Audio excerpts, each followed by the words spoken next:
കണ്ടം മൈതാനിയിൽ പ്രജിത്ത് സാബു ജേക്കബ് അല്പസമയം മുമ്പ് അവിടേക്ക് എത്തുന്നത് നമ്മൾ കണ്ടിരുന്നു. അദ്ദേഹത്തിന്റെ വാക്കുകൾ കേട്ടതാണ്.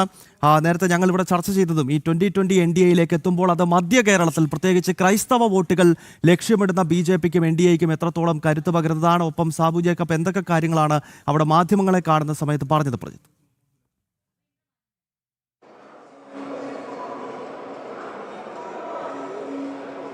ആ തീരുമാനം വളരെ ഒരു സർജിക്കൽ സ്ട്രൈക്ക് എന്നൊക്കെ പറയാവുന്ന രീതിയിലാണ് 2020യുടെ NDA പ്രവേശനം എന്നുള്ളത് നമ്മൾ കാണേണ്ടിയിരിക്കുന്നു. പ്രത്യേകിച്ച് മധ്യ കേരളത്തിൽ വലിയ ക്രൈസ്തവ ബെൽറ്റിലൊക്കെ വലിയ സ്വാധീനശേഷിയുള്ള, അതോടൊപ്പം തന്നെ സാധാരണഗതിയിലുള്ള പാർട്ടി പൊളിറ്റിക്സിന് അപ്പുറത്തേക്ക് ചിന്തിക്കുന്ന ആളുകൾക്കിടയിലൊക്കെ വലിയ സ്വാധീനമുള്ള ഒരു രാഷ്ട്രീയ സംവിധാനമാണ് 2020.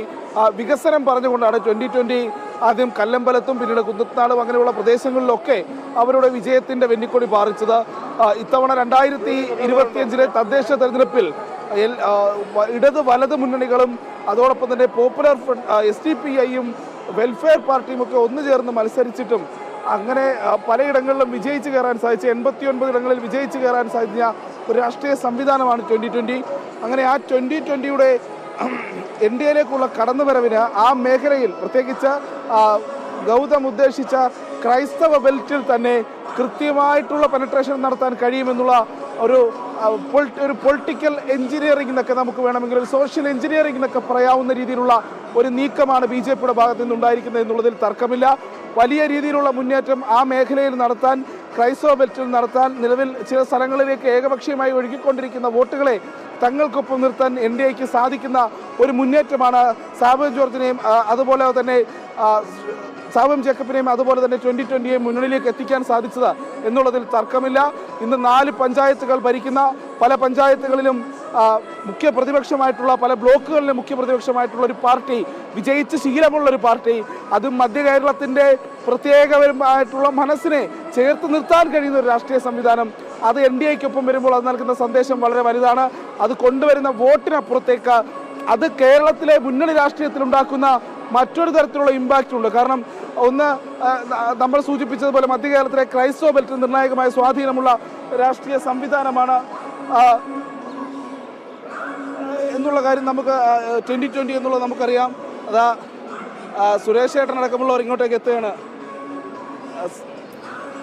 അദ്ദേഹത്തെ നമുക്ക് പോകാം. എന്തായാലും അല്പസമയത്തുള്ളിൽ BJP സംസ്ഥാന ജനറൽ സെക്രട്ടറി അഡ്വക്കേറ്റ് സുരേഷിൻ്റെ പ്രതികരണം നമുക്ക് ലഭ്യമാകും. എന്തായാലും അങ്ങനെ വലിയ മുന്നേറ്റം ഉണ്ടാക്കാൻ കഴിയുന്ന ഒരു രാഷ്ട്രീയ സംവിധാനത്തെ എത്തിക്കാൻ കഴിഞ്ഞു എന്നതിനപ്പുറത്തേക്ക്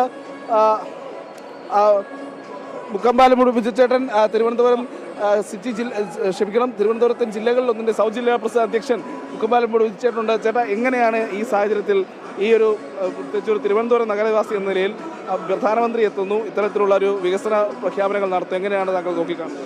ഇന്ന് പ്രധാനമന്ത്രിയുടെ വരവിന് തിരുവനന്തപുരം നിവാസികൾ വളരെ ആകാംക്ഷയോടെയും വളരെ സന്തോഷത്തോടുകൂടിയും നോക്കിക്കാണുന്നത്. കാരണം പാർട്ടി തെരഞ്ഞെടുപ്പ് സമയത്ത് മുന്നോട്ട് വെച്ചൊരു മുദ്രാവാക്യമുണ്ട്. തിരുവനന്തപുരം നഗരത്തിൽ BJP അധികാരത്തിലേറിയാൽ വരുന്ന 45 ദിവസത്തിനകം ഇന്ത്യയുടെ പ്രധാനമന്ത്രി തിരുവനന്തപുരത്ത് എത്തിച്ചേരുകയും തിരുവനന്തപുരത്തിൻ്റെ വരുന്ന ദിവസങ്ങൾ നടപ്പിലാക്കുന്ന ഒരു വികസന പദ്ധതികൾ അദ്ദേഹം പ്രഖ്യാപിക്കുകയും ചെയ്യുമെന്ന് പറഞ്ഞു. അപ്പോൾ അതോടനുബന്ധിച്ച് 27 ദിവസം പിന്നിട്ടപ്പോൾ ഇന്ത്യയുടെ പ്രധാനമന്ത്രി തിരുവനന്തപുരത്ത് എത്തിച്ചേരുകയാണ്. ഇന്ന് അദ്ദേഹത്തെ വരവേൽക്കാൻ തിരുവനന്തപുരത്തെ ജനങ്ങൾ തയ്യാറെടുത്തിരിക്കുകയാണ്, വളരെ ആകാംക്ഷയോട് കാത്തു നിൽക്കുകയാണ്. ഒരുപാട് പ്രഖ്യാപനങ്ങൾ ഇന്ന് ഇന്ത്യയുടെ പ്രധാനമന്ത്രി നടത്തും.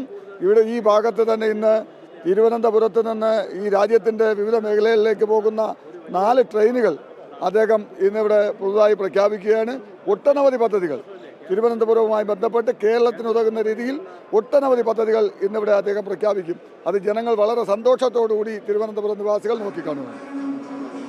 ഓക്കെ, BJPയുടെ സിറ്റി ജില്ലാ അധ്യക്ഷൻ കരമന ജയൻചേട്ടൻ കൂടിയുണ്ട്. ജയൻചേട്ടാ, തിരുവനന്തപുരം കോർപ്പറേഷൻ പിടിച്ചടക്കി, അപ്പം മോദി എത്തുന്നു, ഇനി എന്തൊക്കെയാണ് തിരുവനന്തപുരത്തുകാർക്ക് മുന്നോട്ട് വെക്കാനുള്ള എന്തെങ്കിലും ഒരു പ്രതീക്ഷകൾ, സ്വപ്നങ്ങൾ? തിരുവനന്തപുരത്തുകാർക്ക് ഇനി പ്രതീക്ഷയുടെ നാളുകളാണ്. തിരുവനന്തപുരത്തിൻ്റെ സ്വപ്നങ്ങൾ സഫലീകരിക്കുവാനുള്ള ഒരു സാഹചര്യമാണ് പ്രധാനമന്ത്രി വരുന്നതോടെ ഉണ്ടാകാൻ പോകുന്നത്. കേരളത്തിൻ്റെ തലസ്ഥാനമാണ് തിരുവനന്തപുരം.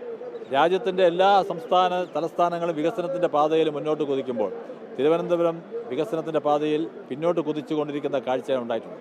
ഇനി വികസനത്തിൻ്റെ പാതയിൽ മുന്നോട്ട് കുതിക്കാൻ പോവുകയാണ്. പ്രത്യേകിച്ചും തിരുവനന്തപുരം നഗരം സമഗ്ര വികസനം ലക്ഷ്യമിട്ടുകൊണ്ടുള്ള പ്രവർത്തനങ്ങളായിരിക്കും ഇനി ഉണ്ടാകുന്നത്. അതിന് പ്രധാനമന്ത്രിയുടെയും കേന്ദ്ര സർക്കാരിൻ്റെയും അകമഴിഞ്ഞുള്ള സഹകരണം ഇനി ഉണ്ടാകും. BJPയുടെ സംസ്ഥാന ജനറൽ സെക്രട്ടറി ആയിട്ടുള്ള അഡ്വക്കേറ്റ് എസ് സുരേഷ് ഏട്ടൻ കൂടി നമ്മളൊപ്പം ചേരുന്നുണ്ട്. സുരേഷ് ഏട്ട, തീർത്തും രാഷ്ട്രീയമായിട്ടുള്ള ചോദ്യം. ഇപ്പോൾ പ്രധാനമന്ത്രിയുടെ വരവോടുകൂടി വളരെ സന്തോഷത്തിലാണ്.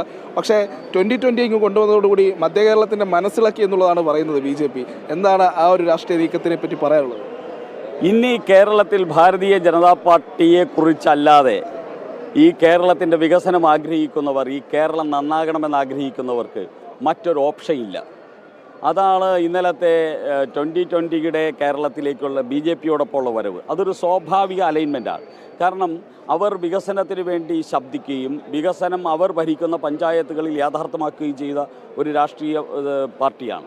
ആ പാർട്ടി ഇന്ന് വികസിത കേരളം പറയുന്ന, വികസിത ഭാരതം പറയുന്ന BJPയോടൊപ്പം ചേർന്നിരിക്കുകയാണ്. അത് സ്വാഭാവികമാണ്. അതുകൊണ്ട് ഞങ്ങൾ ഇത് വരും നാളുകളിൽ കേരളത്തിലുണ്ടാകുന്ന വലിയ മാറ്റത്തിൻ്റെ സൂചികയാണ്. ഇന്ന് ഇവിടെ ശ്രീ നരേന്ദ്രമോദിജി എത്തുമ്പോൾ ഇത് ഈ തിരുവനന്തപുരത്തിന് BJP നൽകിയിരിക്കുന്ന വാഗ്ദാനങ്ങൾ, അതോടൊപ്പം തന്നെ വികസിത കേരളം എന്നുള്ള സ്വപ്നവുമായിട്ട് ശ്രീ രാജീവ് ചന്ദ്രശേഖർ കേരളത്തിന് നൽകിയിരിക്കുന്ന വാഗ്ദാനങ്ങൾ, അതൊക്കെ നടപ്പാക്കാൻ വേണ്ടിയുള്ള ആരംഭമാണ് ഇന്ന് പ്രധാനമന്ത്രിയുടെ സന്ദർശനത്തോട് ഇവിടെ ആരംഭിക്കുന്നത്. വരും ദിവസങ്ങളിൽ കേന്ദ്രമന്ത്രിമാർ, ഓരോ മന്ത്രാലയത്തിൻ്റെ മന്ത്രിമാർ കേരളത്തിലേക്കും തിരുവനന്തപുരത്തേക്കും വരും.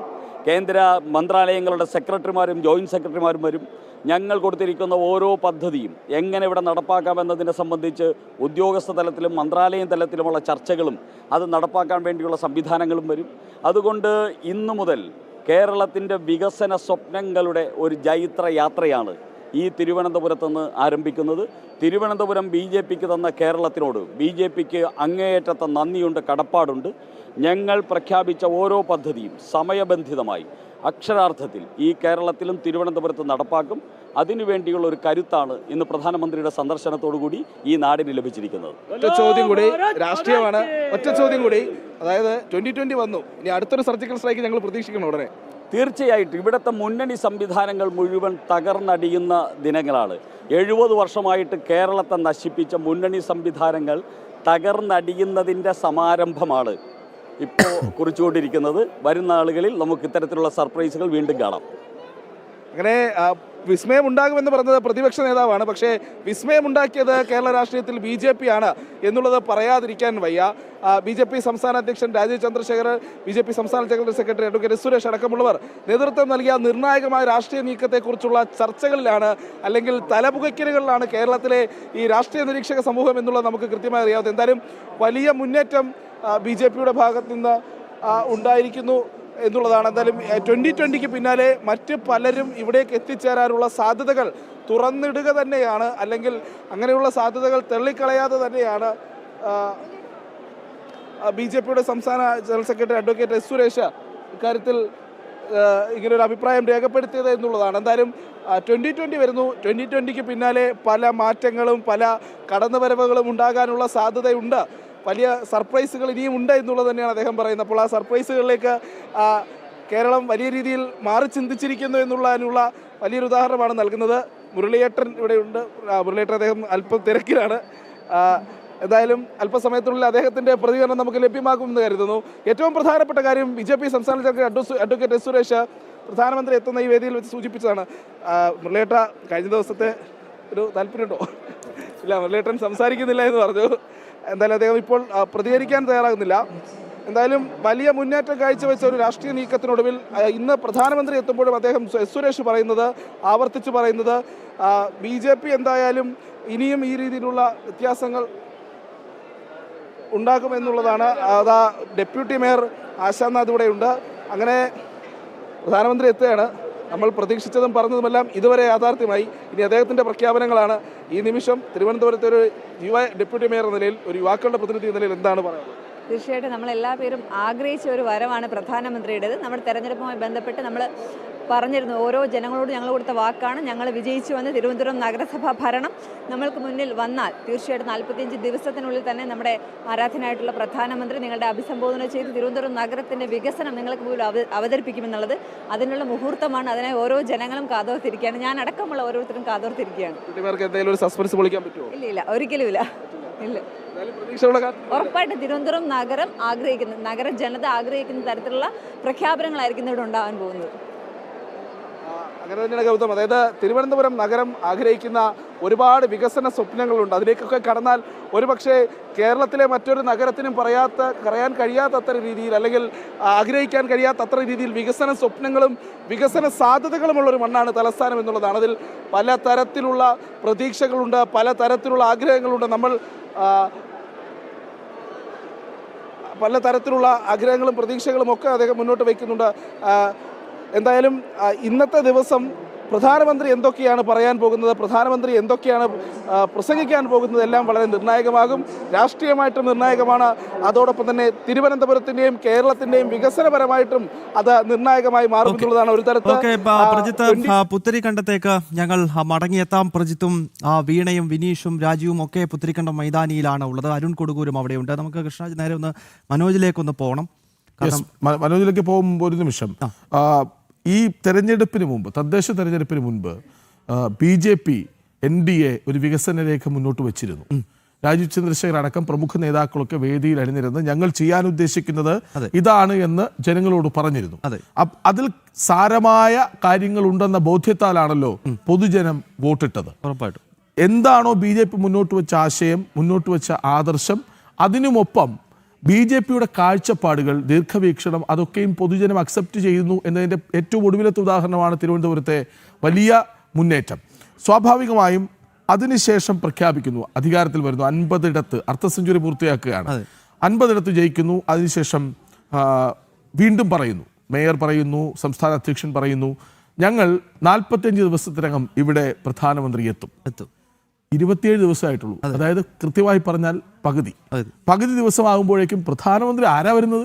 പ്രധാനമന്ത്രി, രാജ്യത്തിന്റെ പ്രധാന സേവകൻ വരികയാണ്. എന്തിനാണ്? വികസന രേഖ അവതരിപ്പിക്കാൻ. ആ വികസന രേഖ എങ്ങനെ ഉണ്ടായി? ആദ്യം രൂപപ്പെടുത്തിയെടുത്ത ഒരു വികസന രേഖയുണ്ട്.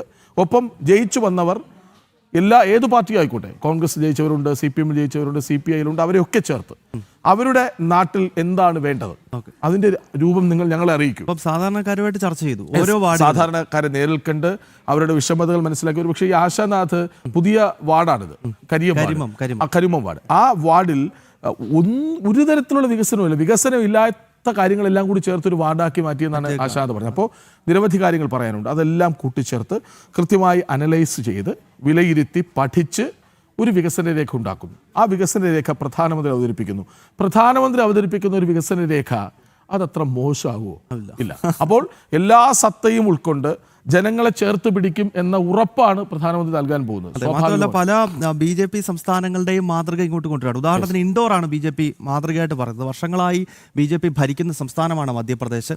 അവിടുത്തെ ഒരു മാതൃക നഗരസഭയാണ് ഇൻഡോർ എന്ന് പറയുന്നത്. ഭാരതത്തിലെ തന്നെ ഏറ്റവും ശുചിത്വമുള്ള നഗരം. അപ്പോൾ ആ നഗരത്തിന്റെ മാതൃക അനന്തപുരിയിലേക്ക് കൊണ്ടുവരുമെന്നതാണ് പ്രഖ്യാപനം. അതായത് അനന്തപുരി നമ്മളിങ്ങനെ പുറമേ നിന്ന് നോക്കുമ്പോൾ റോഡുകൾ ഉണ്ടെന്ന് തോന്നാം, തെരുവുകളൊക്കെ ഉണ്ടെന്ന് തോന്നാം. പക്ഷേ അതൊന്നുമല്ല. മാലിന്യ പ്രശ്നം, കുടിവെള്ള പ്രശ്നം, പൊതുജനങ്ങൾക്ക്, സാധാരണ മനുഷ്യർക്ക് നേരിട്ട് അനുഭവിക്കുന്ന ദുരിതങ്ങളുടെ കേന്ദ്രമാണ്. മാലിന്യങ്ങൾക്ക് മീതെയാണ് നഗരവാസികൾ താമസിക്കുന്നതെന്ന് പോലും.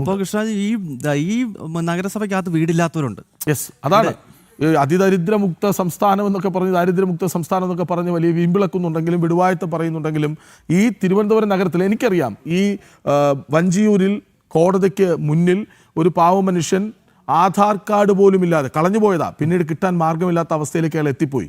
അയാൾ ഒരു വീപ്പക്കിൽ ആണ് താമസിക്കുന്നത്, വലിയ പൈപ്പിനുള്ളിൽ താമസിക്കുകയാണ്.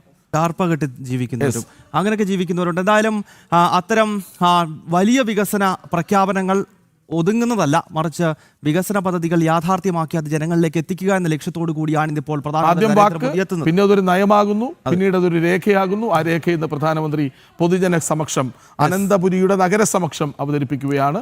അതിന് തുടർച്ചയുണ്ടാകുമെന്ന കാര്യത്തിൽ ഒരു സംശയം വേണ്ട. BJP വെറുതെ അല്ലല്ലോ ജയിക്കുന്ന ഇടങ്ങളിൽ തുടരെ ജയിക്കുന്നത്, ജയിക്കാത്ത ഇടങ്ങളിൽ ഒരല്പം വൈകിയെങ്കിലും അടുക്കും ചിട്ടയോടെ തിരിച്ചു വരുന്നത്. ഗുജറാത്തും മധ്യപ്രദേശും ഇപ്പൊ UPയും ഒക്കെ അതിന്റെ മാതൃകകളാണ്.